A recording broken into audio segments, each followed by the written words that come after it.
Hi, this is Dan Sullivan, and I'd like to welcome you to a very special episode of Inside Strategic Coach. And what makes it special, I mean, it's always special with Shannon Waller, but what's really special is proof of concept, because we have Nick Cosentino, who has been in Strategic Coach for 20 years. And we're going to talk about a lot of things, but one of the things in particular is a scorecard, a mindset scorecard that he's created called the Ideal Business. So, Nick, could you just kind of fill people in the usual American thing, where you're from, what got you into the entrepreneurial world, and how you've progressed in the entrepreneurial world? 20 years that I know about, because I've been with you for 20 years. I'm like the teacher who gets to stay with the students, you know. Anyway, and I'm a student too, because I'm taught by my clients. So, Nick, a little background, and then we'll dive right into your scorecard, the Ideal Business. Sure. Thanks, Dan, and thanks for having me today. So I am one of those entrepreneurs who grew up in a very blue-collar family. My father was a New York City fireman, so he was unfortunately disabled when I was very young. And we go back to the 1970s. I think I was maybe 12 years old at the time. So I basically started my entrepreneurial career then, because we lived on a fixed income. We had Social Security and a disability pension, and that really didn't cover it. So if you wanted something beyond just food on your plate, you had to go get it. So I remember having 3 different jobs when I was a young boy, 14 years old. I learned how to be a short order cook at a coffee shop. I lived in Long Island, so I dug clams in the Great South Bay during the summer months. And I had a paper route that I delivered papers for as well. So I did that right through high school. And then, there was no money for college either, so I had to put myself through school. And that's when I learned how to wait tables and bartend. There was a part of my upbringing where I worked at this restaurant on a resort beach called Fire Island. This was my introduction to sales, where the kitchen would have maybe 1 or 2 items of the special left, and they would 86 the board. And they would tell me, hey, Nick, go sell the last 2 pieces of prime rib to the next table. So I would immediately go out there and convince the table that I was serving that they needed to order this prime rib because, it's delicious, blah, blah, blah. But also I knew that the bigger the check, the bigger the tip, right? So I always went in that relationship where if I could get the check bigger, I knew I can get the tip bigger, which means I would get paid more, right? So that job actually put me through college. I made enough money from Memorial Day to Labor Day to pay my tuition. And I went to school out in the Boston area. I went to Bentley University. It was interesting. My summer was full of work, which, we would work 70 to 80 hours a week, which would be very normal. And I was exhausted by the time I got to school. And plus I had to earn my way. So when I got to school, I went to the library and studied while everybody else went. It was time for them to go out and party and drink and do everything else. And I said, nah, it's okay. This is my hard-earned money, and I'm going to make sure that I get every dime's worth out of it. So my career then was interesting, is that my senior year, I got an internship for an insurance company, because back in the 1980s, financial planning was selling life insurance. So I went into that role where I was simply their intern. They hired me. That was the late 80s when we were in recession. So getting a job was just really important. And I was doing data entry, and I was working the technology side of the business, doing their financial plans, because nobody else knew how to use a computer back then. So I'll never forget that we were doing financial planning seminars, and I was entering all the information into the database. And there was a big stack of names where people didn't check off whether or not they wanted to be contacted. So I went to my boss at the time and I said, well, what do you want me to do with these? And he said, well, what do you want to do with them? I said, well, maybe they forgot to check off the box. So I started cold calling. And I would stay late at night, a couple of nights a week. And I realized that I was good at it. I would get people on the phone, and then they would say, oh, yeah, I was waiting for your call. And, I would be saying, oh, yeah, I'm really sorry. We're really busy. We're overwhelmed. But, I'm going to make an appointment and come out and take the data. And then my boss is going to come out and make recommendations. And, just like everything else, I'm making this up as I go along, because I have absolutely no idea what I'm doing. I'm, 23 years old, right out of college.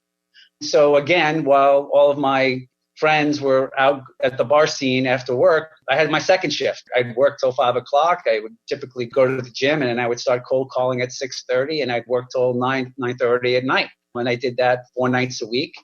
So I realized that I was really a natural salesperson. Mm-hmm. That led me into an introduction that changed my career. One of the people that became a client at that time, the big client at the time was New England Telephone. The insurance company that I had worked for at the onset had a selling arrangement with New England Telephone. So if you were a life insurance agent with Phoenix Mutual Life, you had the permission from New England Telephone to come on the property in order to sell life insurance. So everyone was trying to get introduced to the vice president of employee benefits because we wanted to expand the relationship. And here I was, maybe 24, 25 at the time, and I was doing some pro bono planning work for one of the HR directors. And he says to me, he said, how would you like to do this for my boss? And I said, sure. Who's your boss? And he said, gentleman by the name of Al McIntyre. And it's like, but man, this is the guy that we've been trying to get in to see. And I'm very casually, I'm like, well, I guess I can, fit it into my calendar. So I met Al McIntyre. He became a client, and he became what was my career because they hired the firm I was working for at the time to do all of the financial planning seminars when they started doing the early retirement offers at New England Telephone, which today is Verizon. So we got the contract, and that led us to having a very intimate relationship with the benefits people. And today, Verizon's still my number one source of clients. And I know more about their benefits packages than anybody else because I've been doing it now for nearly 30 years because that started in 1988. But along the way, I joined Strategic Coach back in 1996 because I'd realized back then, Dan, that I had a different vision about what the financial planning industry needed to be. And that's because I was building relationships with these people from New England Telephone. And I realized that it had a lot less to do with selling them life insurance and mutual fund investment. And it was more about really helping them plan for their lives. And not just planning for their lives, but their loved ones, and then transferring that wealth to the next generation. And what really did that for me was one of my very first clients. And this is what really opened my eyes to that, which was he'd become a client. And this was in the early 1990s. And I worked with him to get him prepared to retire. He had a significant amount of wealth for that time. And that was well over $1 million by the time he retired. He retired on December 31st. And then I got a phone call from the family in the middle of February. And they had a house in Florida. And they lived in New Hampshire at the time. And I said, well, what are you doing back? They're like, oh, well, Art is not feeling well. And we came back to go to the doctor. Well, he was diagnosed with acute leukemia and died 10 days after. And I got a fax from him from his deathbed asking me to take care of his family. Mm-hmm. And I still have it to this day. And that's my reminder of what my real job is, and that's to take care of people. So that really fit well into the whole Strategic Coach program for me, simply because the tools that I've learned over these years has led me to be very clear about what it is that I do for my clients. Mm-hmm. And then also structure my company today, Financial Foundations, around that for our advisors here, giving them direction and giving them insight and capability, and then really making sure that our clients have that unique client experience that they really can't get anywhere else. Mm-hmm. How big's the operation, Nick? I mean, you're not just a single advisor. You've got an organization. Yeah, right. So we manage north of $600 million. We have 7 advisors on staff and some 14 other support staff people, marketing and administrative and the like. Yeah. I mean, it's really interesting because your life is really a series of changing your game. Your father's, was it an accident that he had? Yeah, the roof collapsed and he fell through the roof of the building. So that, for a 14-year-old, you had to change the game there. No money to go to college, you had to change the game there. Came out of college and you had to change a game. So what we're seeing now, I've sort of said that my life changed drastically on April 10th, which is 6 weeks ago, because when I did the first Game Changer workshop, I came out and I says, right from the beginning, starting with a lifetime extender, all the concepts and tools in the program changes people's game in some way. Like you thought you were going to live to 80, but now you think you're going to live to 95. That 15-year difference in the number actually shifts a lot of other thoughts in your life, including things like how long am I going to work and everything. So my sense is that you're a natural game changer for yourself. I get a sense that you're in the realm of changing the game for your customers, and sounds to me like you've changed the game for the people who work in your organization. So we're going to talk about the Mindset Scorecard, and I want to ask you the question, what was it about the Mindset Scorecard that allowed you to play the game differently once you have put together your Mindset Scorecard? Well, that's a great question, Dan. What makes this insightful for me is that I was able to take everything that I've done for the last 15 plus years and actually put it on paper in a manner that is clearly organized, and I'm able to communicate it to the rest of my team. So there's a progression when you do the scorecard based on, what would be considered quote unquote failure, and then what would be transformative. Mm-hmm. And really being able to identify those different stages within the 8 different mindsets that we have identified for the ideal business model was very much a game changer, because by doing this and then being able to then communicate it to the rest of my team, they're like, okay, I get where we're going. So every 90 days now, we give ourselves a grade. We go back to the scorecard and we ask ourselves, what did we get last quarter? Where do we want to go next quarter? What is the one thing that we want to get done the next 90 days in these 8 different mindsets that's going to continuously move us to being transformative all the time. And once you get there, the other aha moment is that once you get there, that's not the end. It's just the beginning. Yes. You get there, you got to stay there, right? And so there's always going to be that next best thing that will help you, maintain that transformative attitude, because the industry is constantly changing as well. Mm-hmm. You have to use this in an adaptive manner where your team is committed and engaged, and they also recognize what it is that they need to do in order to continue to increase our own competitive advantages. Right. Now, Nick, as I understand it, this is an internal scorecard for your own company, right? It is currently. Yeah, but I'm just seeing that any customer that you would sit down with, this would be enormously clarifying for you fairly quickly in a conversation about whether someone actually responded, because they're very compelling statements. I'll just give the listeners who are listening to Inside Strategic Coach here. The first one is branding.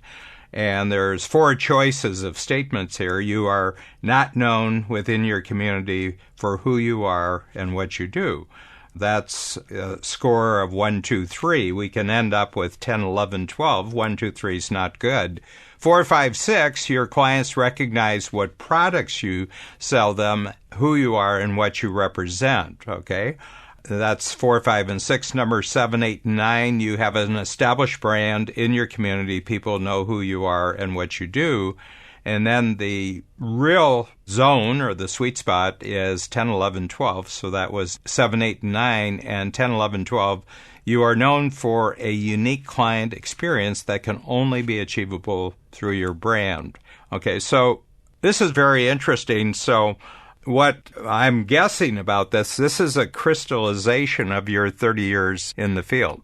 This is not only you starting off with cold calls at nighttime, but now having an organization with over 20 people. This is real wisdom that's distilled in a choice of statements. Very much so.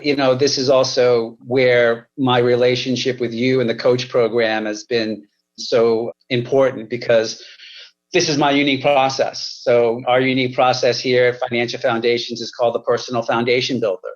That's the other scorecard for them. And we have the other scorecard for that as well. There's 5 steps into our unique process, and then we broke that down into a front stage and a backstage. And so it gives the ability to clearly communicate delegations on both fronts. So, we know what we're doing every step of the process, from the interaction with the advisor to the client, and then the backstage staff as well. And I'll give you just one quick, for instance, is when we engage a client and the client sends back their service agreement, that initiates the next step for our marketing department, sends out a gift.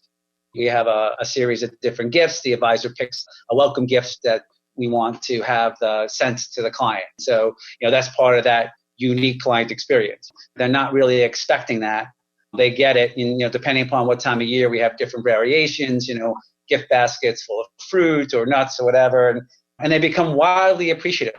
They're like, wow, that's really thoughtful. But it also shows them that we're engaged in the relationship and showing our appreciation back to them as well. So, our process is full of those little nuances. So that way, when the client is done, they become a raving fan. A part of the process I teach to the advisors is that you have to make two sales. You have to make the money sale where you're generating revenue for the firm. But then you have to make the referral sale. You have to get the next client in as well, because all of our clients come by way of introduction. So the only way you're going to ever get that introduction, that referral sale, is if you exceed the client's expectations. So what are we going to do to exceed expectations? And that all talks to that branding, and it all talks to the unique process. Yeah. You're an observer, and you've put 30 years in during a very tumultuous period in the financial services industry. I predate you because I started with financial advisors when you were probably about 13, 14 years old.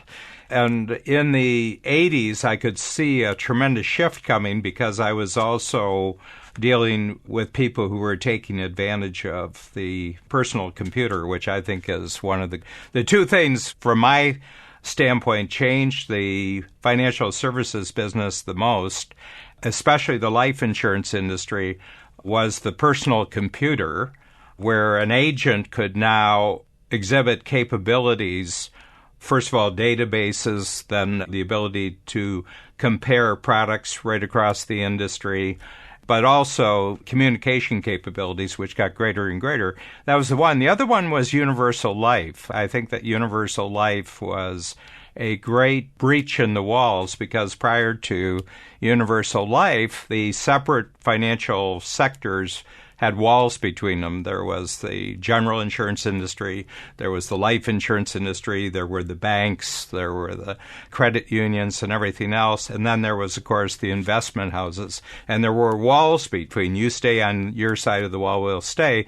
But universal life was a breach because they were saying, yeah, it's life insurance, but it's got kind of looks like a mutual fund. We're going to add a mutual fund to it. And the moment that universal life breached the wall, everybody says, well, if they're breaching walls, we're all going to breach walls. And I felt that the agent system, and you were Phoenix. Right. And I can remember, was Sid Friedman Phoenix Life at that time? Yeah. Yep. That's a way back name. Yeah. And I can remember that these guys, and these were the top of the table agents in the 70s and 80s. I said, these are like the last of the gunfighters. These are the last of the Wild West gunfighters. I said, what's going to happen? The people who are going to end up running the life insurance companies aren't going to have any experience with life insurance at all. Well, a mutual company, the mutuals have done the best out of this because they could still have their allegiance to their field force. They could still have their allegiance to their policyholders. But once the company went equity, they went into the stock market, the agent system couldn't survive because they're looking at a field force where you bring in 10 in year one and you still have one in year 5. You're paying the manager for recruiting where he's going to be 90% unsuccessful, and you're paying. I said, stock market's going to look at this, and they're going to say, well, this is crazy. Let's just get rid of it. But you've been through that entire period, and I think the reason was that your early experience was with a mutual company, because if you look at the great survivors, it's New York Life, Northwestern, you have these, and they're all mutual companies. They're not equity companies. As much as the others, they didn't become financial services companies. They stayed as life insurance companies. And that everybody who went financial services wish they could just go back to life insurance after a while. So talk about that in terms of the whole changing game that's actually been the industry that you're in, and how having things like the scorecard have actually given you a sense of stability and simplicity that around you other people aren't enjoying. Yeah, that's a great, insightful question. So I would say that the biggest game changer that I've experienced in the last 20, 25-year career was the death of the pensions. That was the game changer, because that's what made my relationship with New England Telephone so enjoyable, was that my customers, my clients, they were all retiring with a pension. So they would go to a company, they would work there for 30 or 35 years. And some cases I've had clients there that would work there for 40 years. And, they would walk out with a 401k plan that they had matched and had grown. And then they would also have a significant pension and Social Security, and very debt adverse. So they were, if not completely debt free, on the precipice of being debt free at the time of retirement. So they had a lot of certainty in their retirement. They had a lot of contractual income. They had their pension income. They had Social Security income. They always learned to live within their means. And so their investment portfolios, they owned their house. They owned their home. And so their kids were off. Kids were educated and gone. And so their investment portfolios were there for extra. It wasn't there for the basics.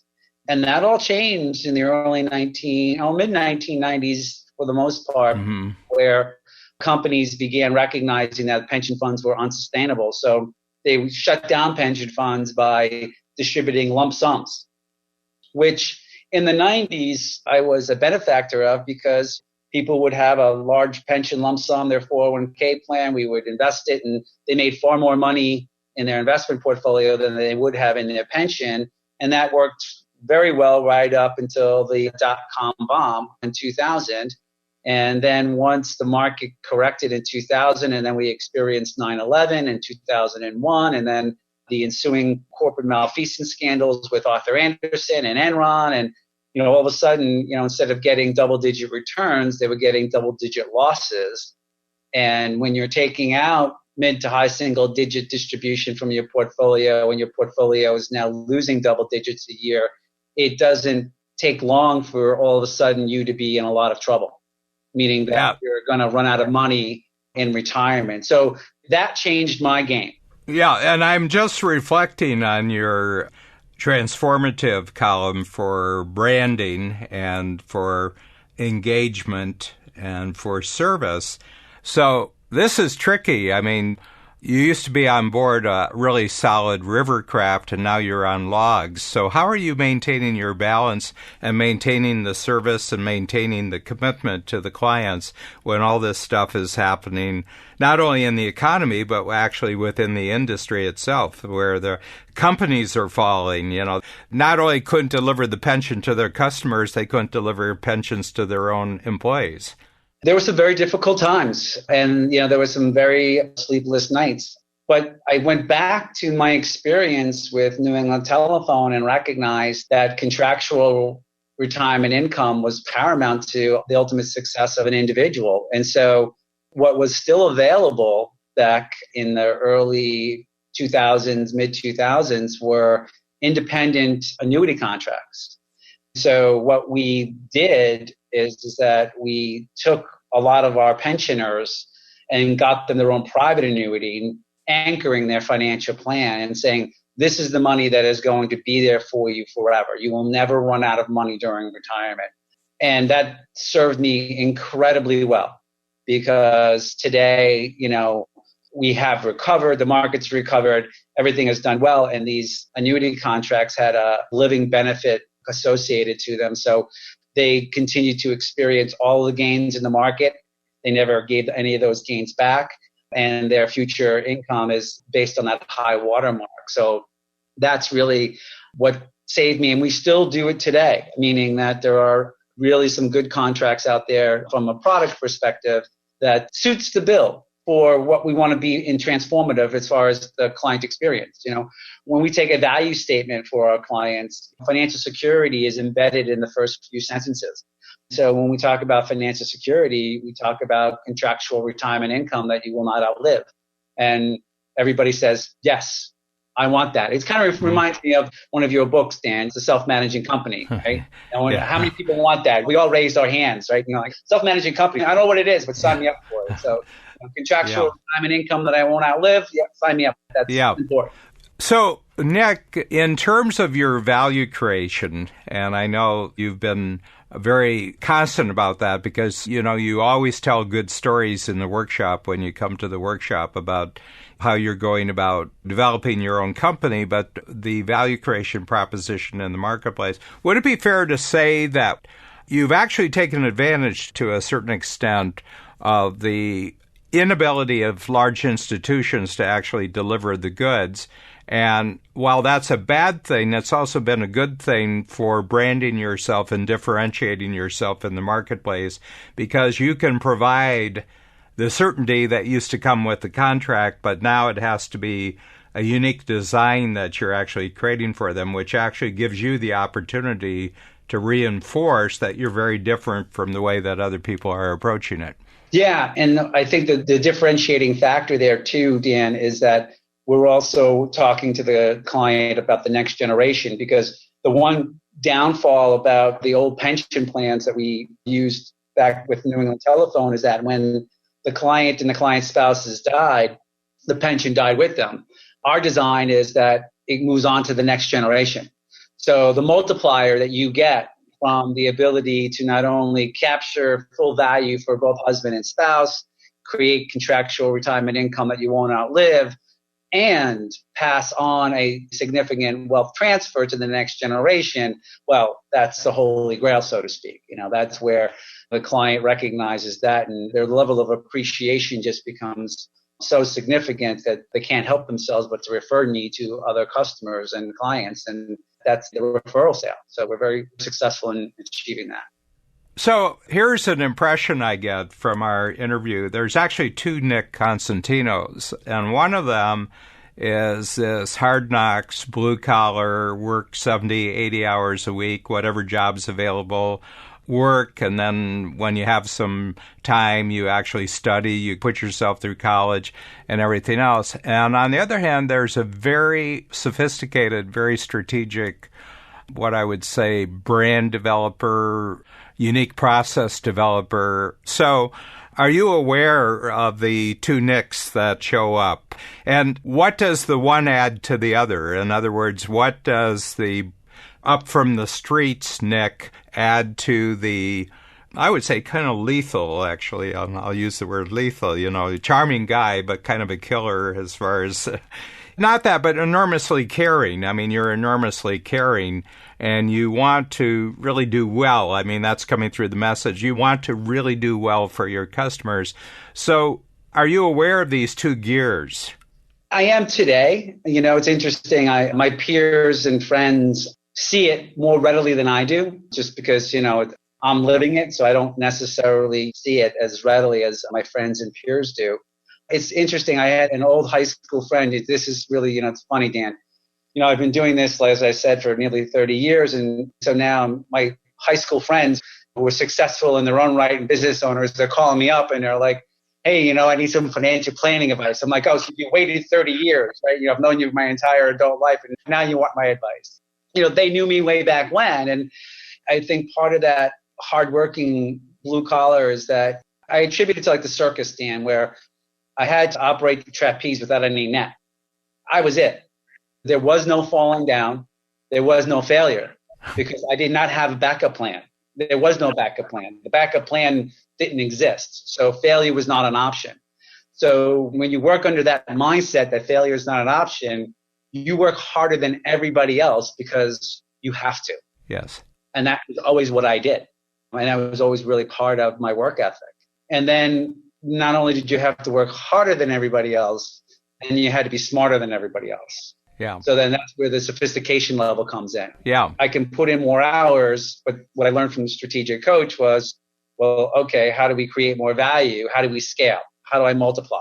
How do I take the 1 and 1 and make it 3? And then that's really where the processes came in, and that's where the branding comes in and the scorecards and the like. Yeah, so here's the thing, and it's just a little reflection on your reunion. Is a high school reunion? Yeah, it's high school reunion. You're talking about, well, the most successful person at any high school reunion after 60 is the one that other people at the reunion are writing checks to. That's good. they're packing it in and you're jumping to another game. So that's another... Yeah, I'm just getting started. Yeah, so talk about that. Talk about where you are, because as near as I can figure, you're 55, 56? 52. 52, okay, yeah. So you're 52, so what's the future like compared to the past you've already had? So my bigger future, as I see it, is circled around this scorecard. Yep. I'm going to be able to take my knowledge and wisdom, package it, brand it, and effectively look to transform the financial services industry on my model. Where we talked earlier about the agency model and how, the mutual companies were, and then the stock companies broke that whole thing up. So what's the new model today for financial planning, for financial advising, right? And so I think that this is it. I think that this is the way that the future of the financial services industry will grow and thrive, because the agency model as it stands today is broken. You can't recruit 10 and then have one. That math doesn't work, okay? So there's another scorecard that I have, which is our associate advisor program. So, that's what I did 15 years ago, is I created a program here at Financial Foundations, which is called the Associate Advisor Program. And I took everything that I learned at Strategic Coach and, laid out how I could bring in a young professional and mentor them through the backstage components of learning how to become an advisor, and then transform them into the field so that way they're able to actually become a producing advisor. And so that's the backbone of Financial Foundations, is our associate advisor program. So I look at that, and in the context of that and having this ideal business mindset, because there are so many advisors out there, they haven't really thought through the future. And the future is not necessarily their retirement as much it is as their exit, right? So how do you monetize the value of your business? That in our industry has not been addressed in a manner where there's a proven methodology for doing that. So, well, the two things the industry hasn't figured out are the on-ramp and the exit. Yeah, right. The on-ramp and the off-ramp. That's exactly right. And so my two scorecards are about the on-ramp and the off-ramp. Okay? Because if you can do that well, then you really have a self-managing company. It operates without you being there. It has scale. It has branding, it has all the components of you're being able to really grow it beyond what you would be able to just do individually. So all my advisors that are here went through that program. I have people at different stages in the program. And I think that that's my future. My future is working in that realm and within my business, multiplying the client experience where there are 10 NICs out there, 20 NICs out there, 50 NICs out there, and really, getting the word out in that manner. Nick, I always ask when I interview someone, what did you learn from your thinking in response to my questions? Yeah, Dan, I always enjoy coming to the workshops, and I always enjoy talking with you, because I've learned early on that the power of listening, responding to questions, and speaking solidifies your thinking. And having this conversation with you today makes me even more committed to the mindset scorecard that I created around the ideal business model than even before. Your last two comments, the on-ramp and the off-ramp, I can go home now, Dan. And it happens to me every coach session. Literally within the first half an hour, every coach workshop that I come through, I'm like, I got it. The rest of my day is extra, right? So on-ramp, off-ramp, I'm good for the day. Nick, a great pleasure, and we're going to share this with everybody in the Coach Network. I just want to say it's just been a wonderful pleasure to spend, an hour with you. And first of all, I love the history of entrepreneurs, and you've got a great one.